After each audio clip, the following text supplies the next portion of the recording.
যত দুর্গা পুজো হচ্ছে তত আমাদের দুর্গতি বেড়ে যাচ্ছে। দুর্গতি কমবে কোথায়, দুর্গতি বাড়ছে। যত আমরা মায়ের কাছে গিয়ে চাইছি আমাকে আয়ু দাও, আমাকে রূপ দাও, রূপং দেহি ধনং দেহি যশ দেহি আয়ু দেহি বিষ দেহি, যত চাইছি তত ওগুলো কমে কমে আসছে, আরো কমে কমে আসছে। হ্যাঁ, যত লক্ষ্মী পুজো বাড়ছে তত মানুষের অভাব বেড়ে যাচ্ছে।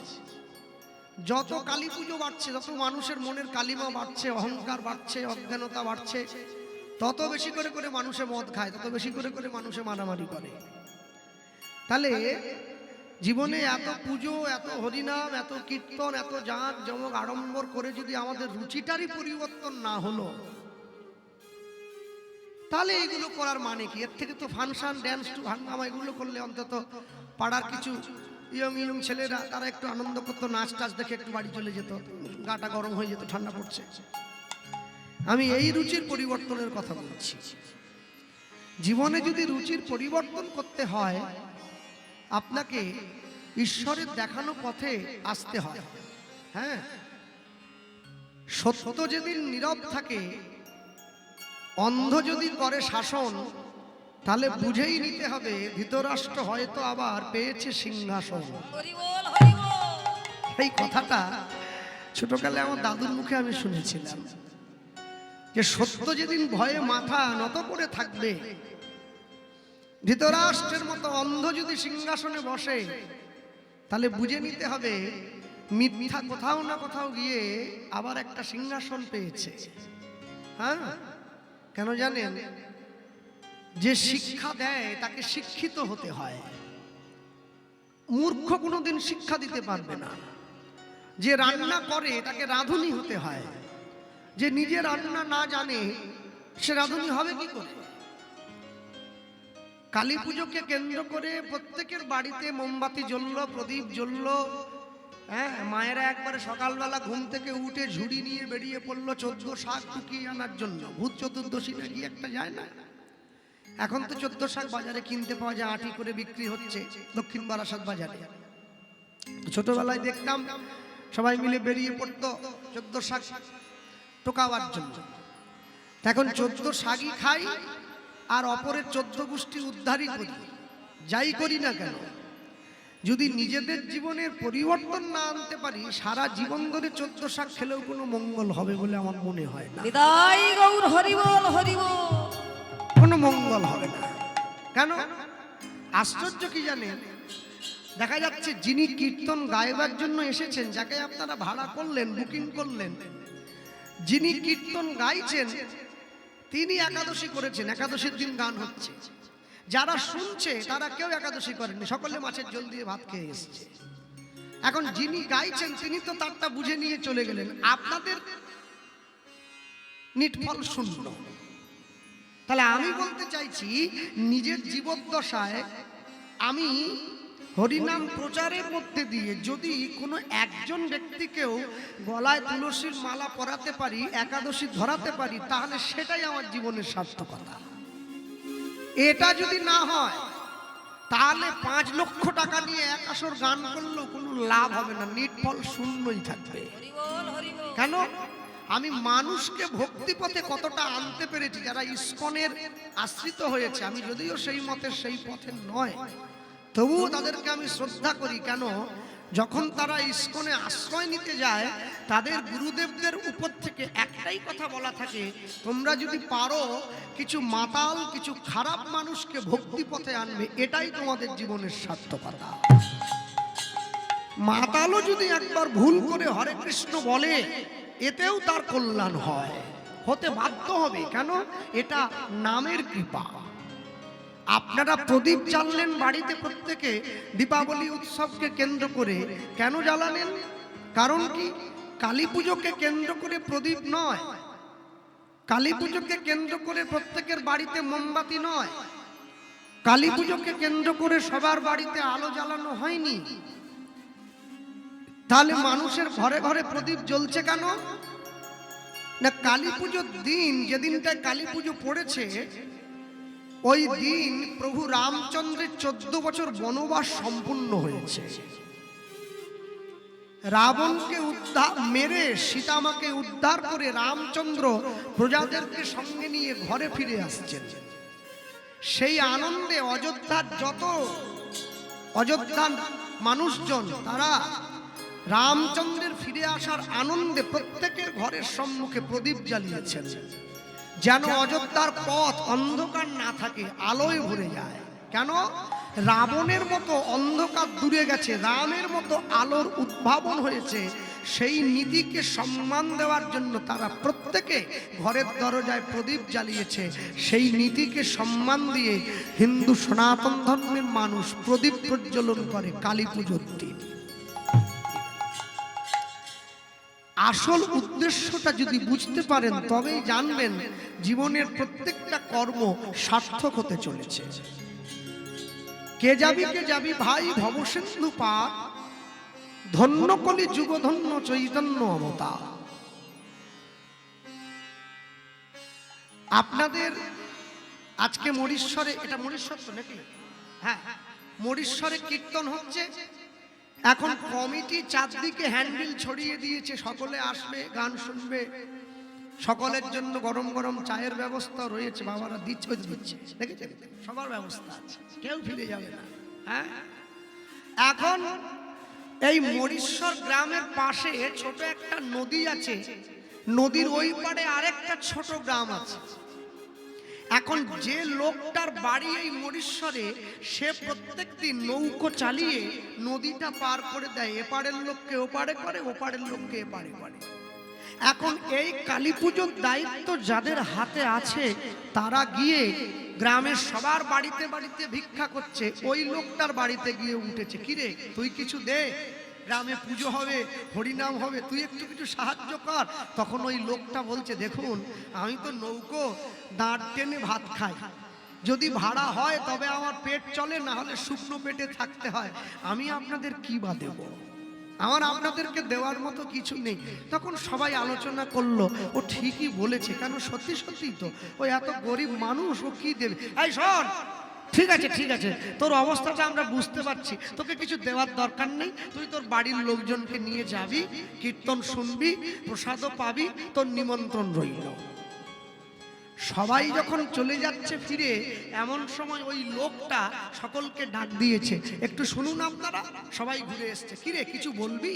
হ্যাঁ, একটা কথা বলার জন্য ডাকলাম। কি কথা? আচ্ছা, আমি যদি আপনাদেরকে, এই গ্রামের মানুষকে যারা হরিনামের করানোর দায়িত্বটা নিয়েছেন, আমি যদি আপনাদের সবাইকে পয়সা দিয়ে সাহায্য না করে, আমি যদি দৈহিক পরিশ্রম দিয়ে সাহায্য করি, তাহলে কেমন হয়? তখন গ্রামের বয়স্ক মানুষরা বলছেন, তুমি আবার কি দৈহিক শ্রম দেবে? মাইকালা মাইক আনবে, লাইটালা লাইট আনবে, প্যান্ডেলালা প্যান্ডেল করে দেবে, তোমার কি কাজ? বলছে, না আমি ওই পরিশ্রমের কথা বলিনি। তাহলে কোনটা করবি? বলে, আমি বলছিলাম কি, এই কীর্তন যে দুদিন হবে আমার গ্রামে, নদীর এপার থেকে যত লোক কীর্তন শুনতে আমাদের গ্রামে আসবে, আমি সবাইকে বিনা পয়সায় পারাপার করে দেবো। হরি বল, হরি বল। এটা কি দৈহিক পরিশ্রম করে সাহায্য করা নয়? অনেকের তো ইচ্ছে থাকে একটু কীর্তন শুনে আসি, কিন্তু কাছে পয়সা নেই, সে কি আসবে না? তার জন্যই দুদিনে নৌকোর ভাড়া মাপ। সঙ্গে সঙ্গে একজন লোক বলে উঠছে, এই সময় যদি কোনো চোর গুন্ডা বদমাস তোর নৌকোয় উঠে পড়ে, তুই কি করে চিনবি? সে তো পার হয়ে চলে আসতে পারে, তুই তো বলেছিস বিনা পয়সায় পার করবি। তখন সে সবাইকে বলছে, শোনো, চোরই উঠুক আর চিটিংবাজি উঠুক, আমি বিচার করব না, যার গলায় তুলসীর মালা দেখবো, কপালে তিলক দেখবো, তাকেই আমি পার করে দেবো। চৈতন্য মহাপ্রভু হরিনামের নৌকো নিয়ে এসে দাঁড়িয়েছে, বিচার করছেন না কে চোর কে চিটিংবাজ। যে নামের আশ্রয়ে যাবে পার সেই হয়ে যাবে, যে তাকে ভালোবাসবে পার হয়ে সেই পরপারে চলে যাবে। এমনকি যে তাকে ভালোবাসবে না, তারও পার হওয়ার সুযোগ আছে। হ্যাঁ, দুটি বাহু তুলে কেউ যদি বলে, গৌর আমি হলাম তোমার, এই মায়ার সংসার হতে গৌর আগে তারে করে পার করে তার জগাই মাথায়ের মতো মাতাল পার হয়ে গেল, মলয় চাঁদ কাজীর মতো মুসলমান পার হয়ে চলে গেল, চপল গোপালের মতো তান্ত্রিক দুষ্ট সম্পন্ন মানুষ সে পার হয়ে চলে গেল, আমরা পড়ে রইলাম। হরি বল হরি বল। কেন আমরা ডাকতেও পারিনি, আর পার হওয়ার মতো সৌভাগ্য আমাদের অর্জন হয়নি। হ্যাঁ ভক্তমণ্ডলী, ভক্তিমতী মায়েরা, আজকে সেই চৈতন্য মহাপ্রভু হরিনামের নৌকো নিয়ে এসে কলিযুগের জীবের দরজায় দাঁড়িয়েছেন। মানুষকে হাত বাড়িয়ে ডাকলেন, তোমরা এসো, তোমরা এসো, সকলের জন্য দ্বার খোলা আছে। হ্যাঁ, কে যাবি ভাই ভবসিন্ধু পার, ধন্য কলি যুগ ধন্য চৈতন্য অবতার। এই যে ভাই জয়নি দেয়, আপনাকে বলছি, আপনি যে গাইছেন, হ্যাঁ বলুন না। আচ্ছা, এই জগতে তো আরো অনেকের ঘাট আছে, কালীর ঘাট, দুর্গার ঘাট, শীতলার ঘাট, বাবা পঞ্চানন্দের ঘাট। আমরা অন্য কোনো ঘাটে গেলে যদি পার হয়ে যাই হবে না তো, এই ঘাটেই আসতে হবে।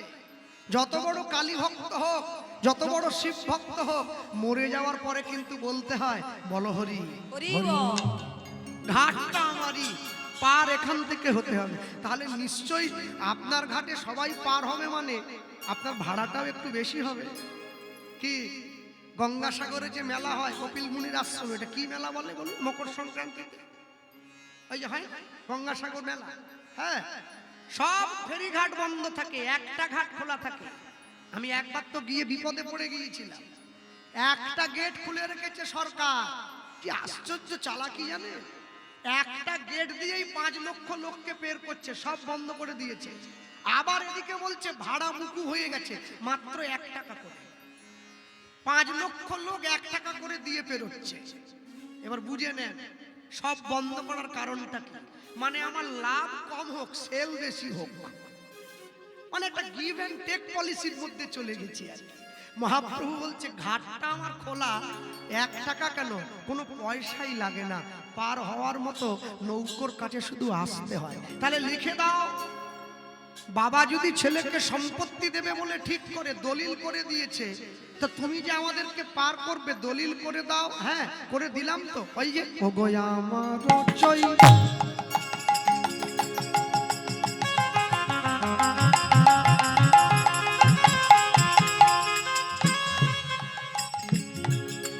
ওগো আমার চৈতন্য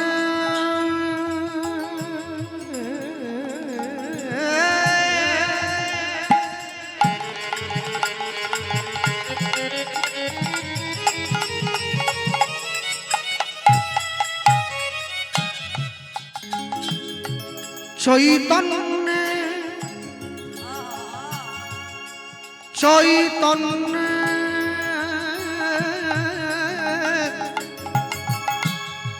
চৈতন্যের ঘাটে আমার চৈতন্যে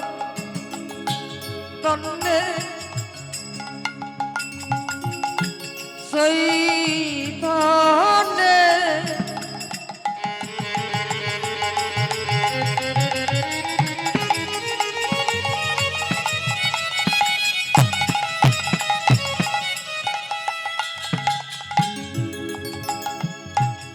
ঘাটে, ওই যে ঘাটটা চৈতন্যের ঘাট। আদান ওই লিখে দিল, কোনো দান লাগে না, কোনো পয়সা লাগে না, আদান খেয়া বয়। আমার চৈতন্যের ঘাটে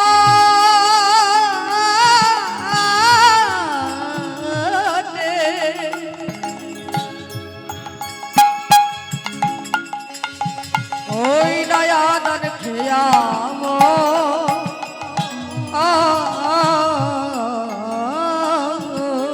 এবার ওই না জড় অন্ধ, জড় অন্ধ আতুর সব অনায়াসে পার হয়। ওই না জড়য়ন্ধ আতুর সব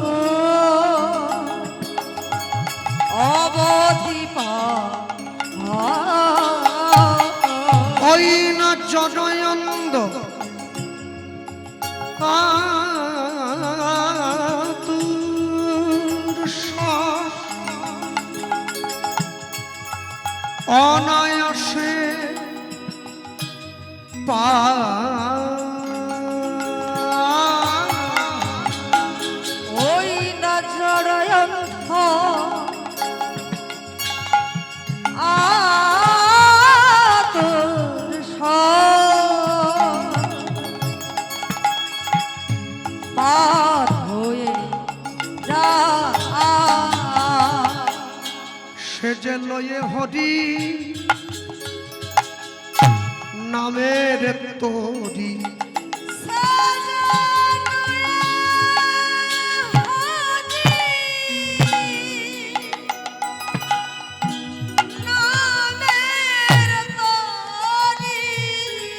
সে যে লয়ে হরি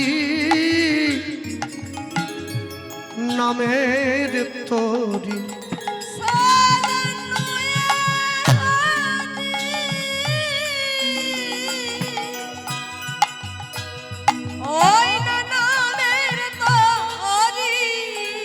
ওই না নদী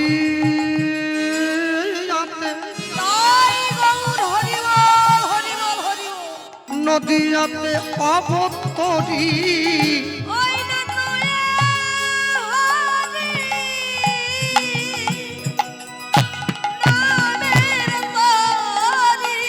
যে কিনা হরি হয়ে বলছে হরি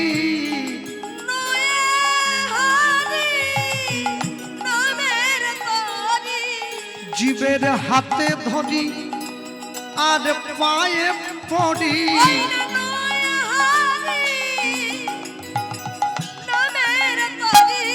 ওই যে মোদের সবার গৌর হরি ওই না গোলকের হরি ভুলকের নাম ধরি ওই যে নাম সংকীর্তন প্রচার করি জীবের দ্বারে দ্বারে দ্বারে ফিরি এবার হাতে ধরি আর পায়ে পড়ি জীবকে হৃদয় মাঝে জড়ায় ধরি নামের তরি হৃদয় মাঝে জড়ায়ে ধরি হয়ে হরি নামের তরি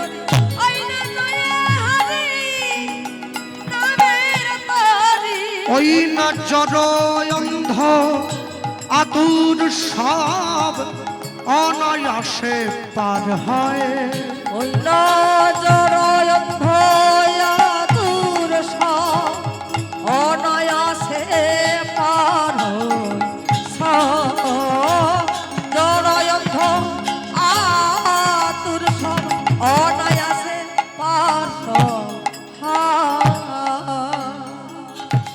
ভগবানকে প্রত্যেকে নিজস্ব নিজস্ব উপায়ে ভালোবাসে যে তাকে নিজের করে চায় সে তাকে একভাবে চায় আর যে তাকে নিজের করে না পায় সে তাকে আরেকভাবে চায় আশ্চর্য কি ঈশ্বরকে ভালোবাসার মাপকাঠিও যেমন আলাদা ঈশ্বরের সান্নিধ্য অনুভব করাও তেমনি আলাদা একটা জিনিস জানবেন কেউ যদি ঈশ্বরের সান্নিধ্য অনুভব করে থাকে সে কিন্তু জনে জনে গিয়ে বলে বেড়াবে না আমি ঈশ্বর পেলাম বলে রামকৃষ্ণদেব কি জনে জনে বলে বেরিয়েছে নাকি আমি মা কালীকে খাওয়াই বামা খাপা কি জনে জনে বলে বেরিয়েছে নাকি আমি মায়ের কোলে মাথা রেখে ঘুমাই ওটা যে পায় সে জানে যাকে পায় সে জানে অন্য বাকি জনে জানবে কেমনে জানার কথা নয় কেন শুনুন আশ্চর্য কি জানেন ফুচকার দোকানে ফুচকা খেতে গিয়ে আপনি কি ফুচকা দোকানদারকে বলবেন আপনার ছেলে বারুইপুরে থাকে ইঞ্জিনিয়ারে চাকরি করে কত টাকা বেতন পায় ওটা বলার কথা নয় আর যদিও বা বলেন তাহলে ফুচকা দোকানিকে বলবেন কেন ও কি বলার মতো লোক হলো না ওটা নিজেদের লোককে বলার কথা ওই চায়ের দোকানে বসে ভগবানের কথা আলোচনা করা মানে ওই ফুচকার দোকানে ছেলের বেতন বলার মতো কেন উলুবনে মুখ তো ছড়িয়ে দিলে মুখ তো নষ্ট হয়ে যায় কারো কাজে আসে না কেউ যদি মদের দোকানে বসে দুধ খায় লোকে বলবে ও মদই খাচ্ছে আর কেউ যদি দুধ দোকানে গিয়ে বসে মদ খায় লোক বলে ও দুধই খাচ্ছে জায়গাটা তফাৎ করতে হবে তো আপনি যেই জায়গা থেকে আছেন সেই জায়গাটার পরিবর্তন করুন দেখবেন জীবন কত সুন্দর হয়ে গেছে আপনার জন্য সকালবেলা যারা বাড়িতে প্রত্যেকদিন খবরের কাগজে খবর পড়েন সকালবেলা একটা খবরের কাগজ বিক্রি হয় 10 টাকা, বিকেলবেলা ওই খবরের কাগজটা বিক্রি হয় একটা নয় 1 কেজি খবরের কাগজ 10 টাকা। সময় পেরিয়ে গেছে, সময় পেরিয়ে গেলে ওই খবরের কাগজটার যেমন কোনো মূল্য থাকে না, তেমনি জীবনের মহামূল্যবান সময়টা পেরিয়ে গেলে জীবনেরও কোনো মূল্য থাকবে না। তাই গৌর হরি বল হরি বল। তাই সব সময়ের জন্য জানবেন, যতটা পেয়েছি এতটা পাওয়ার দাবিদার আমি নই। ঈশ্বর না চাইতেই অনেকটা বেশি দিয়ে দিয়েছে আমায়। তা দিয়েই যখন দিয়েছে, তার সেই দেওয়া জিনিসটা আমাকে রক্ষা করতে জানতে হবে। আমি যদি রক্ষা করতে পারি তবেই আমার জীবনের সর্বোৎকৃষ্ট সাধন হবে, না হলে হবে না। হ্যাঁ, একটা সিনেমা আর্টিস্ট, একটা নায়ক, একটা নায়িকা কোটি কোটি টাকা নেয় একটা সিনেমা করতে, একটা ছবি করতে। কোটি কোটি টাকা নিয়ে সে গাড়ি বানায়, নিজের বাড়ি তৈরি করে, বিদেশে গিয়ে বসবাস করে। একটা সিগারেটের কোম্পানি একটা সিগারেটের অ্যাডভার্টাইজ বিজ্ঞাপন করবার জন্য কোটি টাকা খরচা করে, মানুষের সেগুলো গায়ে লাগে না। একটা সাধু মানুষের দরজায় ঘুরে কিছু কিছু করে পয়সা ভিক্ষা করে সে গরিব মানুষের জন্য একটা হসপিটাল তৈরি করেছে, মানুষে তার পিছনে কাঠি করছে। সাধু হয়ে ভিক্ষা করছে কেন? টাকা। মনে রাখবে, সে নিজের জন্য করেছে, এটা ঠিক, কিন্তু 10 টাকা যদি নিজের কাজে লাগিয়েছে, 50 টাকা জগৎজীবের সেবায় লাগিয়েছে। হরি বল হরি বল। আর ওই মানুষটা পুরোটাই নিজের জন্য লাগিয়েছে, 1 টাকাও কারোর সেবায় লাগায়নি। আপনি জীবনে যা করেছেন, যা করবেন, এখান থেকে চলে যাওয়ার আগে আপনাকে হিসাব দিয়ে যেতে হবে। আপনি এমনি এমনি চলে যেতে পারেন না।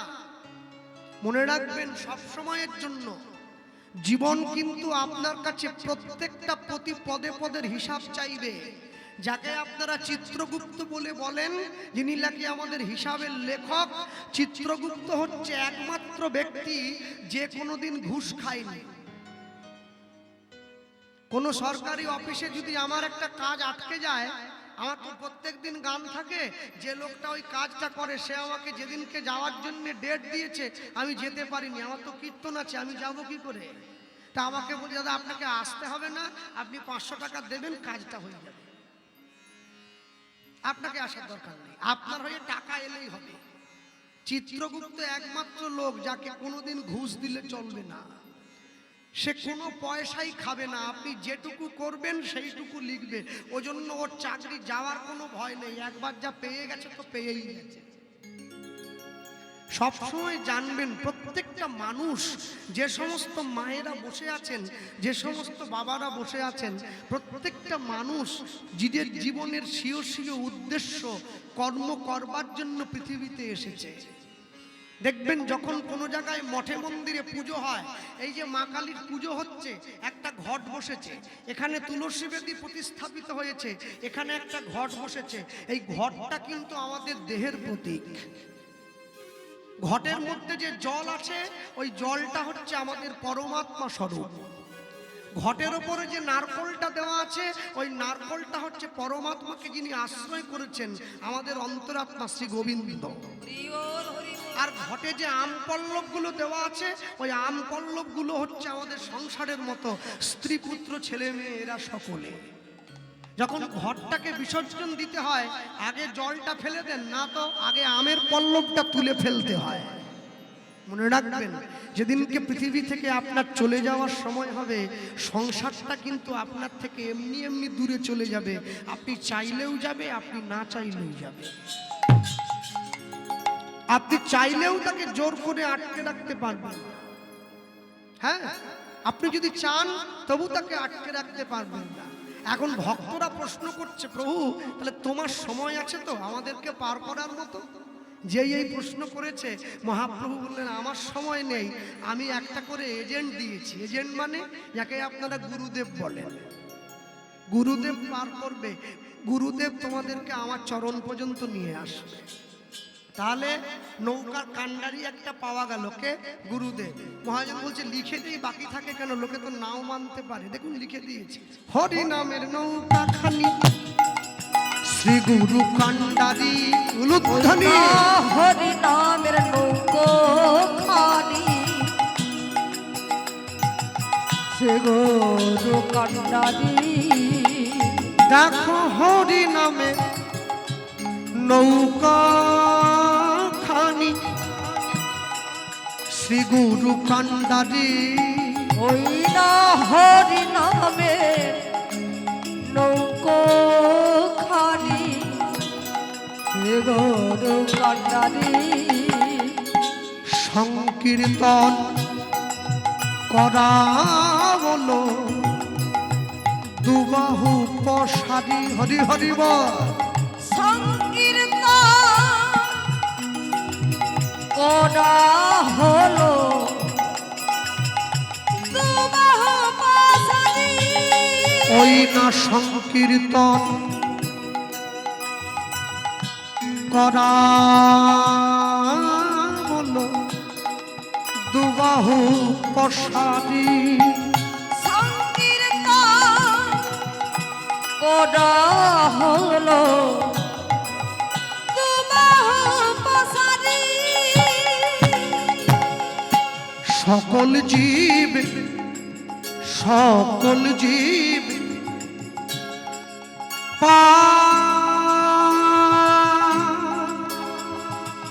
হইল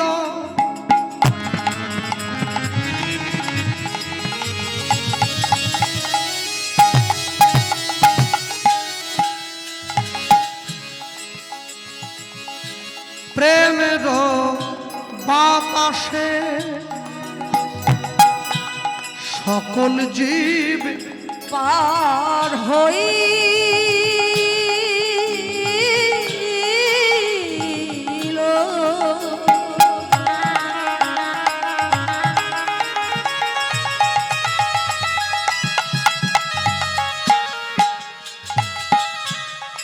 ওই না প্রেমের বাতাসে।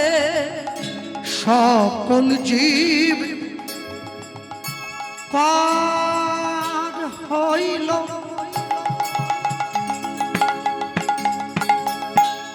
প্রেমের বাতাসে। সকল জীব পার হইল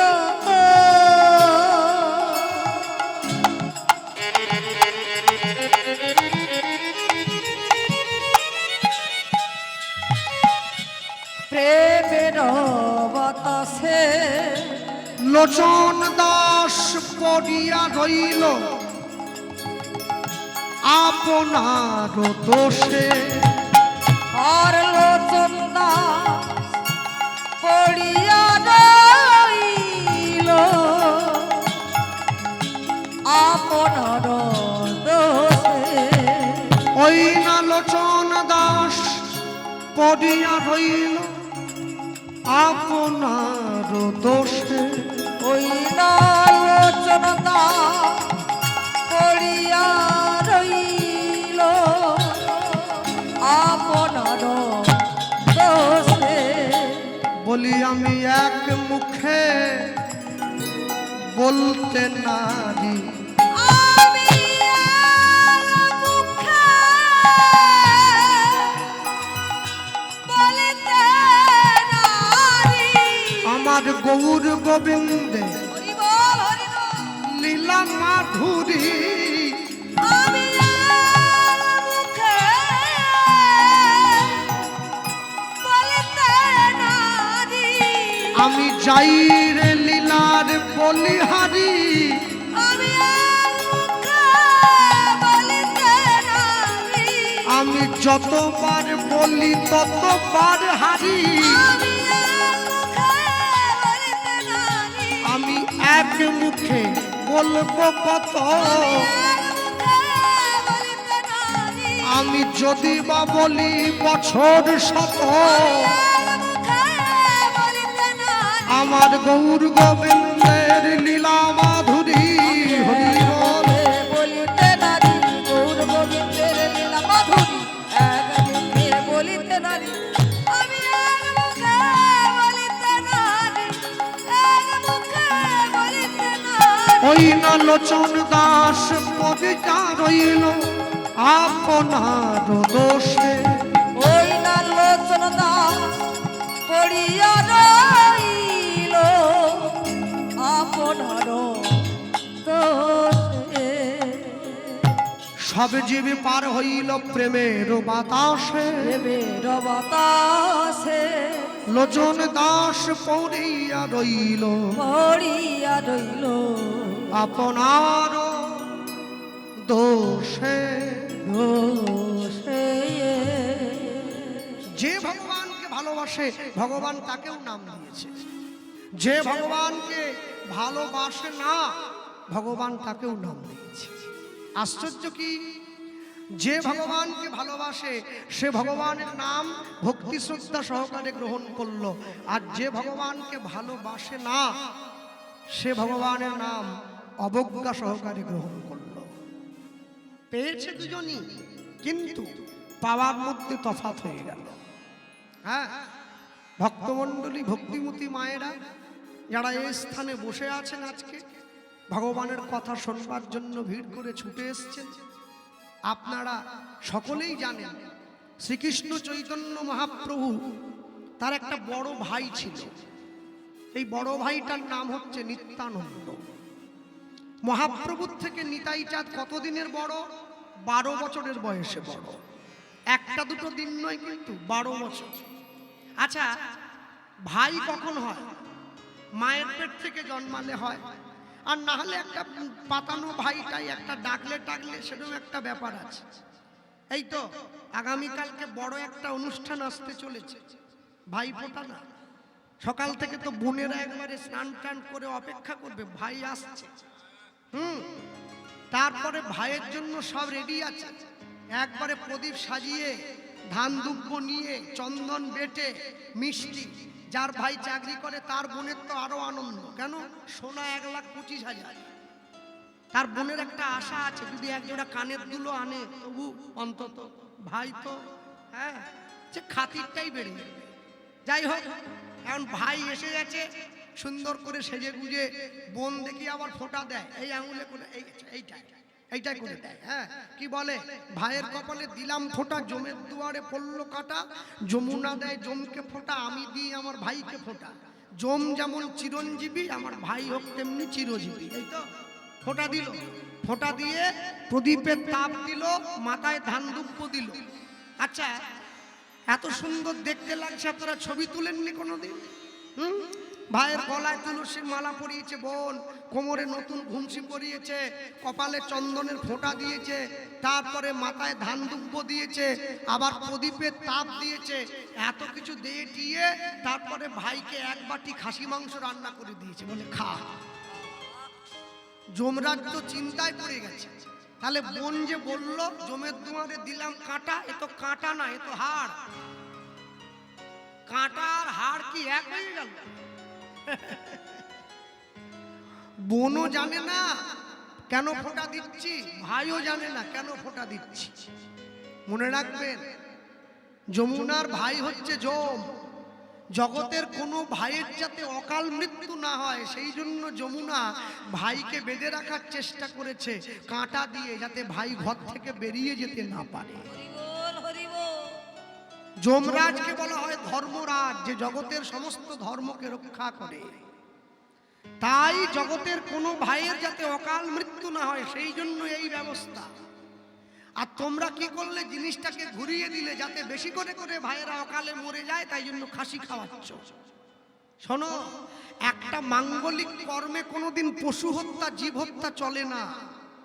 এগুলো করা মানে সনাতন ধর্মকে ছোট করা, নিজের ধর্মকে নিন্দা করা, নিজেকে নিম্নগামী করে তোলা। আগে মন তৈরি করতে হয়, তারপরে মন্দির তৈরি হয়। বাড়িতে অনেক বড় মন্দির আছে, কিন্তু ঠাকুরকে একটু জল মিষ্টি দেওয়ার লোক নেই। ওরম মন্দির করার থেকে না করা ভালো। টাকা ব্যাংকে রাখুন, সুদে বাড়বে। ভগবানের সেবা আগে তৈরি করুন, সেবার লোক, তারপরে মন্দির তৈরি করবেন। হ্যাঁ, ওই জন্য আমাকে অনেকে বলে, কৃষ্ণবাবু আপনি বাড়িতে মন্দির বানাননি? আমি বললাম বানিয়েছি, তবে মন্দির নয়, ঠাকুর ঘর। মন্দির আলাদা, ঠাকুর ঘর আলাদা। মনে রাখবেন, জগতে যা কিছু করছেন, ঈশ্বরকে আপনার ভালো লাগেনি আপনি ডাকবেন না, কিন্তু তাকে ডেকে আপনি অপমান করতে পারেন না। ডেকে অপমান করা মানে ঈশ্বর আপনাকে ক্ষমা করবে না, সেই ফল আপনাকে বয়ে বেড়াতে হবে। এই যে নিতাই চাঁদ মহাপ্রভুর ভাই বললাম, কিরকম ভাই? মহাপ্রভুর জন্ম হয়েছে নবদ্বীপ। আচ্ছা আমাকে বলুন, নবদ্বীপ মানে তো 9টা দ্বীপের মিলিত স্থান নবদ্বীপ। তাহলে একটা ছেলে 9টা জায়গায় জন্মালো কি করে? মানে কোথাও হাত কোথাও পা হয়েছিল নাকি? মহাপ্রভু নবদ্বীপে যে জায়গাটায় জন্মেছে ওই জায়গাটার নাম হচ্ছে অন্তদ্বীপ।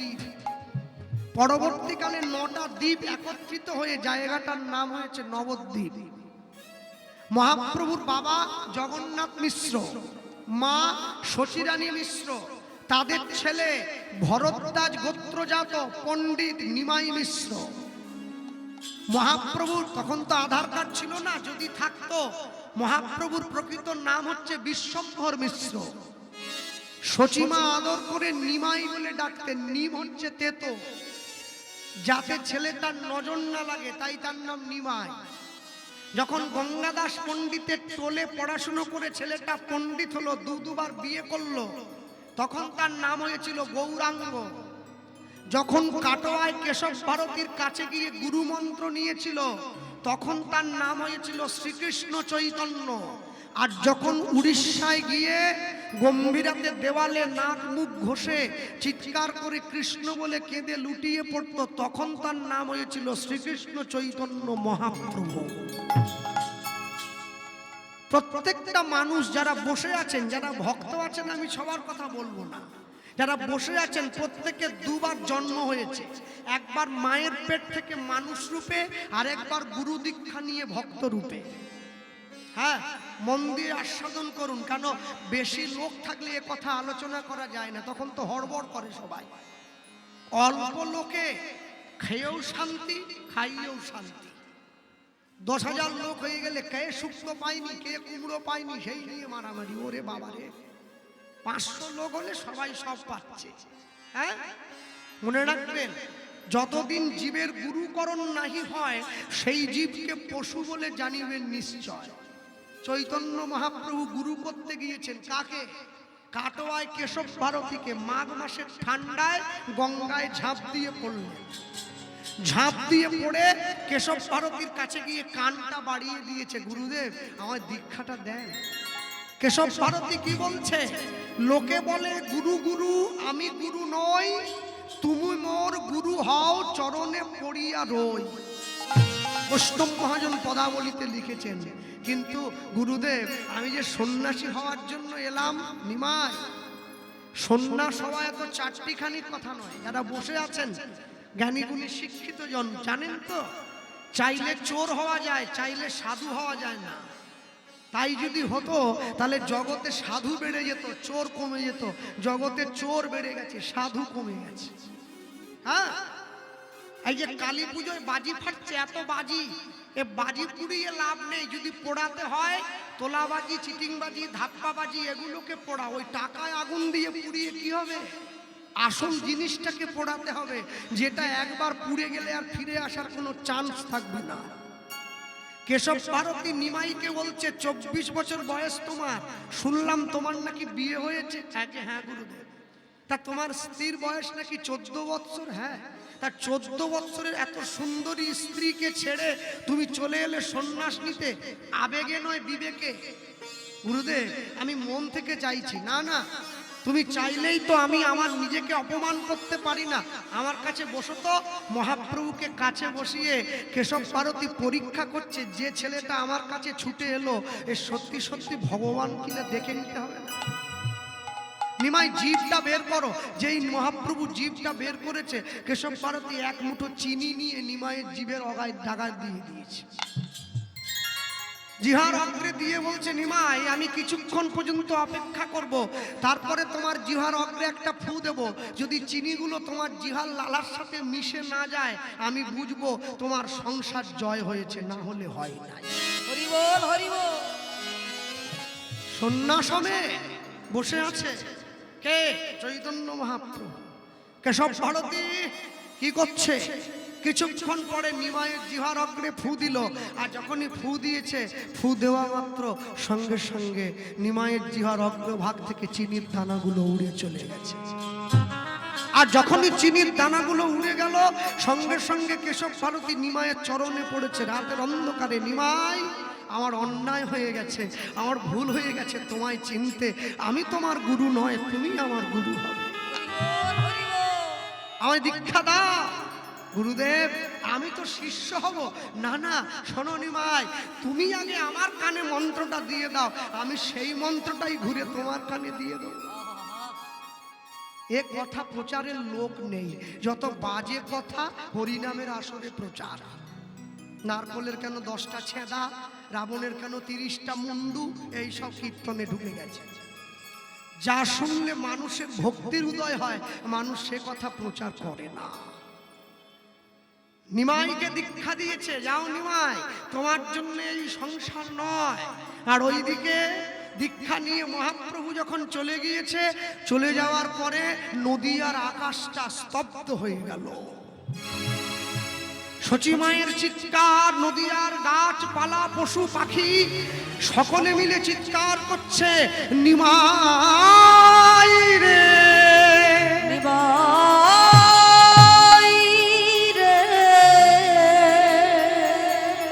নিমাই নিমাই বলে সকলে চিৎকার করছে। অদ্বৈত আচার্য সচিমাকে কথা দিয়েছে, মা আমি নিতাই চাঁদকে সাক্ষী রেখে তোমাকে কথা দিলাম, শান্তিপুরে আমার ঘরে মহাপ্রভুর সঙ্গে তোমার মিলন করাবো। কখন? যেদিনকে মহাপ্রভু বৃন্দাবন বলে নবদ্বীপের গঙ্গায় ডুব দেবে, সেই দিনকে আমি প্রমাণ করে দেব বৃন্দাবনে যেতে হওয়ার দরকার নেই, নবদ্বীপেই তো বৃন্দাবন। মহাপ্রভু ডুব দিচ্ছে নবদ্বীপের গঙ্গায়, উঠে দাঁড়িয়েছে, আর উঠে দাঁড়িয়ে তাকিয়ে দেখছে পারে অদ্বৈত আচার্য দাঁড়িয়ে আছে। কি অদ্বৈত? তুমি তো অদ্বৈত গোসাই হেতা, কেমনে আইলা, কেমনে আইলা? ও গো আমি বৃন্দাবনে আছি, তুমি কেমনে জানিলা, তুমি কেমনে জানিলা? প্রভু তুমি বৃন্দাবনে নেই, তুমি নবদ্বীপে আছো। নিতাই চাঁদের দিকে তাকাচ্ছে, দাদা তাহলে তুমি কি আমায় ভুল বোঝালে? আমি তোকে ভুল বোঝাইনি ভাই, তোমার আগমন যেথা মধুর বৃন্দাবন সেথা। এই তো মধুর বৃন্দাবন, যেইখানে মহাপ্রভু ডুব দিয়েছেন, গঙ্গার ওই দিকটা যমুনার সঙ্গে মিলন করিয়ে দিয়েছে। এখনো তো মায়াপুর গেলে নবদ্বীপে দেখেন না, একদিকে গঙ্গা একদিকে যমুনা, জলটা একদিকে ঘোলা একদিকে কালো। কেন? ওটা যমুনার জল। মহাপ্রভু ডুব দিয়েছে। হ্যাঁ, অজ্ঞ মূর্খ পতিত পাষণ্ড তারা ভগবান পেতে গেলে যুক্তি খুঁজে বেড়ায়, ভক্ত কোনোদিন যুক্তি খোঁজে না, ভক্ত ভক্তি খুঁজে বেড়ায়। খুঁজতে হবে তো। নিতাই চাঁদের হাতটা ধরে মহাপ্রভু বলছে, দাদা নবদ্বীপে এসে মিলন করিয়ে দিয়েছ, কিন্তু নবদ্বীপবাসীকে একটু খবর দাও, কথা বলো না, কেউ কথা বলো না। অন্তিম পর্যায়ের কীর্তন শুনছো, নয়নের জল দেখে ঘরে ফিরে যেতে হবে, 1 বছর অপেক্ষা করতে হবে, আসতেও পারো নাও আসতে পারো। সবাইকে নিমন্ত্রণ দেবে, নবদ্বীপবাসী ছুটে আসবে। নিতাই চাঁদ ছুটে চলে যাচ্ছে, আমার ভাই এসেছে নবদ্বীপে। সবাই, হ্যাঁ, সচিমা নিজে হাতে রান্না করে নিমাইকে খাওয়াবে। মহাপ্রভু তো কথা দিয়েছে, আমি 4টে জায়গায় থাকবো সারা জীবন। কোথায়? নিত্যানন্দের নর্তনে, নর্তনে, শিবাশয় অঙ্গনে, শিবাশয় অঙ্গনে, আর সচিমায়ের রন্ধনে, রন্ধনে, আর রাঘবের ভবনে, রাঘবের ভবনে। এখনো যদি আপনারা সচিমায়ের ঘরে যান, নবদ্বীপে বিষ্ণুপ্রিয়ার সেবিত গৌরাঙ্গ যেখানে আছে, আপনারা গেলে যাকে সোনার গৌর বলেন আপনারা। এখন আমার গুরুবাড়ি নবদ্বীপ, এখনো গেলে অনুভব করবেন নবদ্বীপে যেন মনে হয় প্রত্যেকটা ধূলিকণায় আমার প্রভুর পদচিহ্ন মিশে আছে। হরি বল, হরি বল। আমি ভাবি নবদ্বীপে গিয়ে জানেন যে এই পথের ধুলায় গড়াগড়ি দিয়ে মহাপ্রভু কেঁদেছে আমাদের মতো মূর্খ অহংকারী জীবগুলোকে হরিনাম দেওয়াবে বলে।